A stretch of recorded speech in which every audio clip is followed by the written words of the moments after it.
here on the left side of the panel. Susan is a registered nurse. She is certified in plant-based nutrition. She's an award-winning blogger and owner of Moon Organics, a natural skincare products line. She's also the co-author of a new book, which I saw several months ago at the Survivors Conference in Nashville, called 100 Perks of Having Cancer, plus 100 Tips for Surviving It. It's a wonderful, wonderful, heartfelt,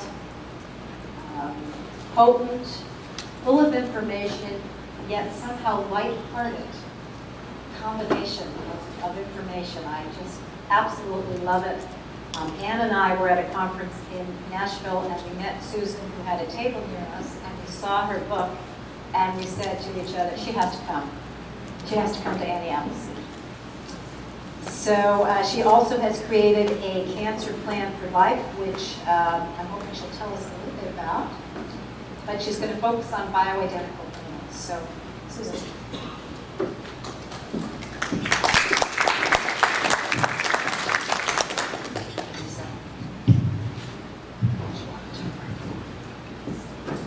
Okay, thanks.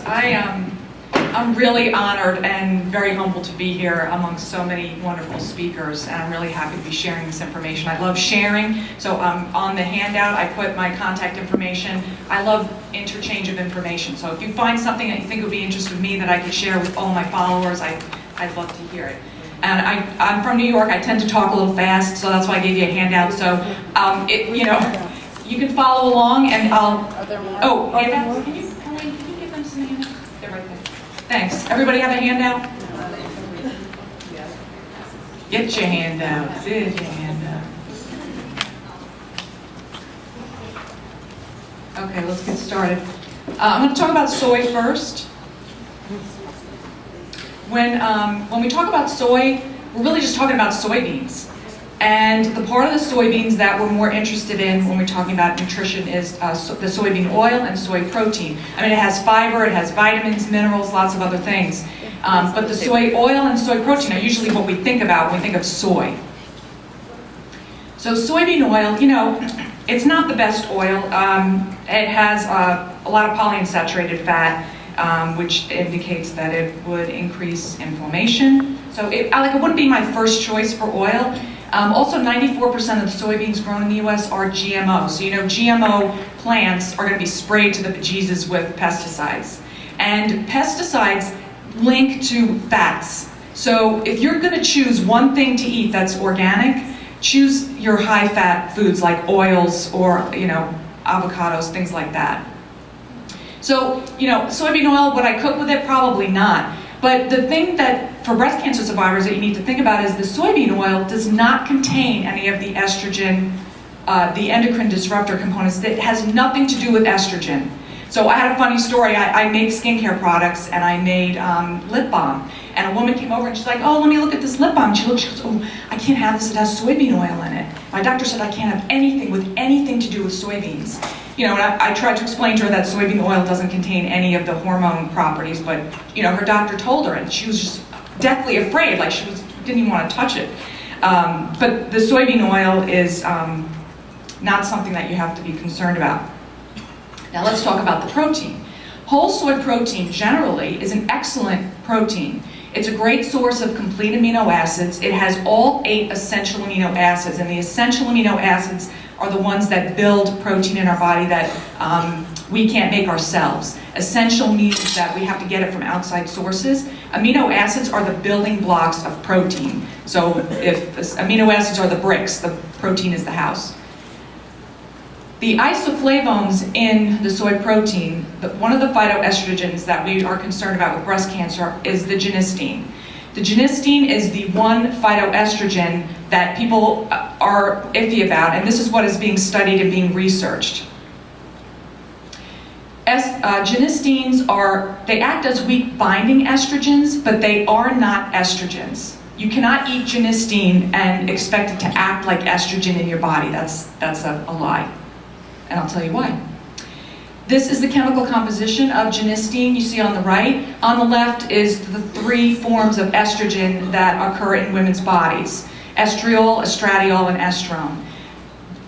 While they both, have oxygen and hydrogen, they're not going to act the same way. They're not going to act in any way like the estrogen in your body. So the estrogen receptors are present in all of our cells. We all have receptors all over our bodies: bones, skin, uterus, breast.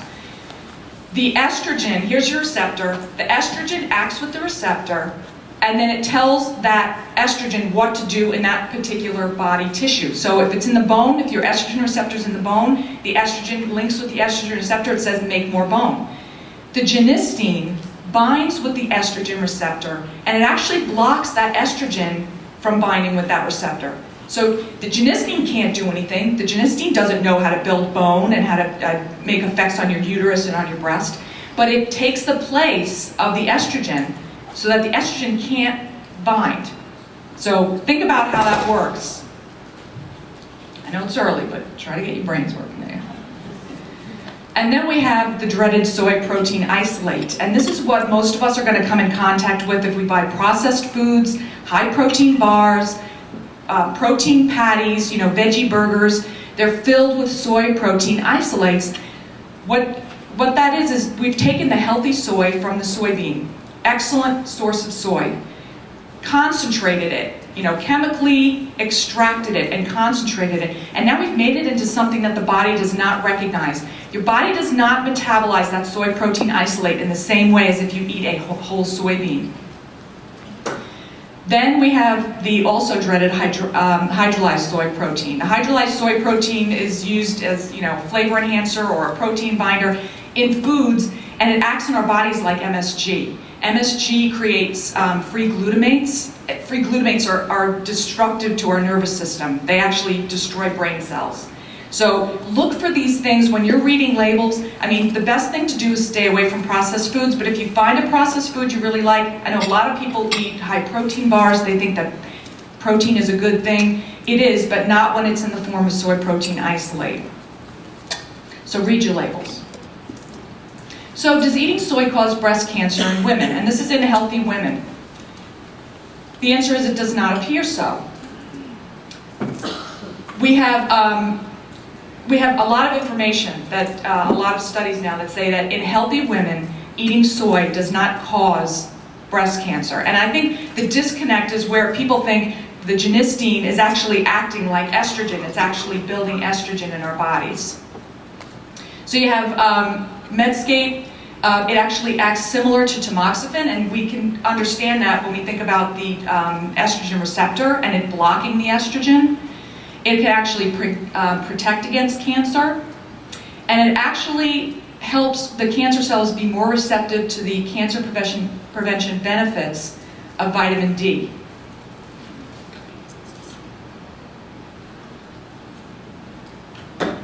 So does eating soy increase the risk of breast cancer reoccurrence? So these are in studies done in people that had breast cancer. Does it cause reoccurrence? And the answer is it does not appear so. There are many studies that are done now. Now, here's the thing. If you go on the internet and you search soy and breast cancer, and you look at an old study done before, say, 1995, you may come up with some different results. Because the soy that they tested on breast cancer was done, first of all, it was done with soy protein isolate. Secondly, it was done on animals. The old studies. So that's why doctors are so like, oh, you have breast cancer, don't eat soy, it's bad, it's going to cause cancer. Look, I have this study right here. Well, that study is not recent, and it's not valid to me as a human being, as a woman. If I was a rat, maybe I'd be interested. As a woman, I'm not. So, the conclusion of this is avoid soy protein isolates. Please read your labels. You do not need high protein soy bars. It gets me so mad when I see these protein bars that are targeted to women, and they're filled with soy protein isolates. Limit processed soy. So soy milk, cheese, and tofu, it's still a processed food. It's not the whole soy. No GMO soy products. You only want to eat an organic soy product. And no high protein shakes, bars, and patties. Those are all made with soy protein isolates. Eat whole organic soybeans. Edamame, a handful of soybeans in a stew or your soup or your salad is great. Eat fermented types of soy. I'm glad that Helene mentioned fermentation. Fermented types of soy are tempeh, miso, and natto. Tempeh I love. It's a compacted fermented soy. It comes in strips. It looks like bacon, if anybody likes bacon. I put it on sandwiches and salads. It's absolutely delicious. If you've never tried it, it might be worth giving it a shot. Miso is a paste. It's usually aged, and these are all made with helpful bacteria that help our gut. Natto, I'm not a big fan. It's like slimy peanuts. But if you want to go for it, I mean, Asian people claim that eating natto with noodles is like the perfect food in the whole universe. So, I mean, it's just not my thing. And eat one serving, 1 or 2 servings a day. And yes, if you want to. I don't think there's anyone that's advocating, go out and start eating soy. This is if you've been avoiding it because you have breast cancer, there's really no reason to. And there's really no reason to be afraid of it. So I went to go make my red miso paste salad dressing, and I opened the container, and voila! 50% reduction of breast cancer risk. This is my brand. I mean, I just like it. It's good. It's aged like 7 years. You can get miso, really good miso that's aged like 25 years, and it's just absolutely delicious. So if you want to check it out, I have a recipe there on the handout for a really good miso paste salad dressing. So let's move on to bioidentical hormones. Hormones in general are just chemicals produced in your body that affect growth, metabolism, mood, and sexual function and reproduction. We've come a long way with hormones and hormone replacement therapy. I'm sure you all know of Premarin. That's pregnant mare's urine, and that's what has been studied and what has been shown really not to be very healthy for us. So the female hormones, as we said, are estrone, estriol, and estradiol. Estrone, E1, is produced in the ovaries, and that's the estrogen that's converted from the environment. So when you are exposed to BPA, aluminum, phthalates, anything that's going to disrupt your estrogen, the E1 is what's produced in your body. Estradiol is the type of estrogen that's more available in our body. It's the one that's the highest production. And then estriol is really not that strong. It's made as you metabolize estradiol. And then there's progesterone. I just want to make a point. Your adrenals continue to make a chemical that will break down your stored estrogen in your fat cells and circulate it in your body. So I just like to make the point, getting to an optimal weight is really important for breast cancer risk and everything. So what are bioidentical hormones? The Endocrine Society says that bioidenticals are compounds that have exactly the same chemical and molecular structure as hormones that are produced in the human body. So chemically, they're exactly the same. And we can talk about bioidentical hormones and bioidentical hormone replacement therapy. They're two different things. We can have individual bioidentical hormones that we can use for specific symptoms, and then we can have the hormone replacement therapy that's very involved. It involves blood or saliva testing. You get tested, you look at your levels, then they make a concoction of estrogen and progesterone. You either have it in pill form or transdermally as a paste. And then they check your levels again in a couple of weeks and see how they have to adjust. So it's a very interactive, very involved process. And usually you go to a naturopath for that. I doubt seriously that your OBGYN will know how to do that. But if you notice, it doesn't say anything in that definition about being natural. So are bioidenticals natural? I mean, we all would like to think that our bioidenticals are produced, in a nice little forest, and that the pharmacist goes out back and he picks your stuff and mixes it up. We all want to think that it's very natural. But the fact of the matter is, yes, it's made from wild yam, but that yam is processed, it's sent to a lab, and the stuff is extracted, and you end up with a white powder. The white powder is what the estrogen and progesterone really is. Was anybody taking Taxol or Taxotere?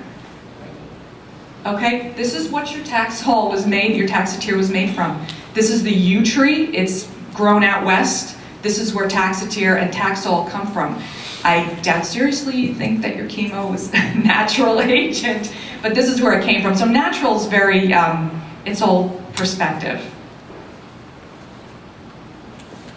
So some of the reasons that you would have bioidentical hormone replacement therapy are to relieve symptoms, hot flashes, mood swings. These are systemic symptoms, things that affect our whole body. Insomnia, brain fog, cramping, and vulvovaginal atrophy, which is, I can describe that as take a grape, now you got a raisin. That's vulvovaginal atrophy. So bioidentical hormone replacement therapy has been shown clearly safer than non-bioidentical hormones for relief of symptoms of menopause, even for breast cancer survivors. The studies are few, but they're coming in. Some naturopaths are using bioidentical hormone replacement therapy. They will give you cream with the estrogen and progesterone. You're going to have to find a specific naturopath that's going to do that. There's no regular OBGYN on this planet that's going to do that for you. There's no one that's even going to tell you if you're a breast cancer survivor, they're going to say stay away completely from any kind of oral or transdermal. But as the studies come in and as we learn more, I think you're probably going to see more information on this, and maybe it'll be more widespread use. But for symptoms of vulvovaginal atrophy, specifically, we know that, and this is, we're talking about inability to lubricate during sex, frequent urinary tract infections. When you get all dried up down there, it creates openings for the urethra. The urethra is the opening that you urinate from. When everything gets dried and closed, it actually creates an opening in that urethra, and bacteria can get in there, and you get frequent urinary tract infections. This happened to me. I'm like, why am I getting urinary tract infections all the time? And I didn't know it, but it was because dreaded VVA. Painful intercourse and just irritation, dryness and irritation. So topical bioidentical vaginal estrogen creams are 100% safe for breast cancer survivors to use. And I want to shout this from the mountaintop, because I had no idea that this was available until I said, I can't take it anymore, I have to do something, and I don't even care if it increased my risk. Luckily, I don't have to increase my risk. Just for this specific symptom, the bioidenticals work wonderful. But there is something that I want to tell you. The creams that the big companies make, and they are making them, the big pharmaceutical companies, they contain horrible stuff, parabens, fragrances, formaldehyde producing. So you really don't want to take a tube that's been produced by a manufacturer, a big pharmaceutical company. What you want to do is get your prescription from your OBGYN, and you do need a prescription for this. Go to a compounding pharmacy. You can find them at findacompounder.com, and you can put in your state and your city. It'll tell you where one's located. They will mix your bioidentical vaginal estrogen cream from a paraben-free base. And these bases are very specific. They're tested for transdermal efficacy. So we know that if they put a certain amount of that estrogen in there, it's going to be absorbed at a very specific rate. So, I get people asking me all the time, why don't you just put it in olive oil? That's fine. Well, olive oil, you're not going to get the same absorption from these creams. I use Vanna cream. It doesn't have any parabens or anything bad in it. Yes, it's got chemicals. It does have some chemicals in it. For me, they're chemicals that, first of all, they haven't been shown to produce cancer. And second, it's a real trade-off for me. I mean, you use a tiny, if anyone's writing with the pen that was given to you, look at the cap of the pen. Half of that cap is the amount that you inject into the vagina. It's a really, really tiny amount. And you do it twice a week for 6 weeks, and then it's once a week for maintenance. So this is something that's extremely easy. Okay, I have some before and after pictures. Are you guys up for them? I wasn't going to put these, but I think we're all adults here, right? So this is a poor, dried out, menopausal kitty. And then after 6 weeks of estrogen, look how fluffy and nice. And really, honest to God, that's what it feels like. It's like, oh man, yes, my kitty's back. So This last slide is kind of corny, but I really want to drive this point home. For soy, for bioidenticals, for anything you choose, don't choose what you're doing out of fear. Don't make fear your driving force out of your choices. Choose because you love your body and you want to do the right thing for your body. And that goes for anything, food, your drugs, your choice of anything. So, thanks very much.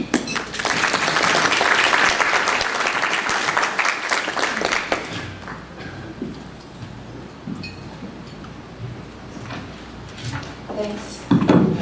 Susan, I just wanted to make one comment on something you said, and that was on the natto. It is a wonderful source of vitamin K2. You're going to hear more about this later from Dr. Michael Schachter, but K2 is a critical nutrient if you're going to be trying to protect your bones, which we all are, and if you're going to be doing any kind of high dose or even moderate dose vitamin D. K2 is the missing link that will help make sure that the calcium and the vitamin D actually perform in the way that they are intended to. Because without vitamin K2 in the mix, the calcium winds up going into our arteries. Now this is a much longer talk, I'm not going to get into it, but it's one of my soapboxes of 2014 because I've been hearing about a lot of cardiovascular disease in women, and I believe that part of the reason for it is that we're being told to take tum and just pop all this calcium. Think about getting some K2 and adding it to your regimen anytime you're doing vitamin D and calcium.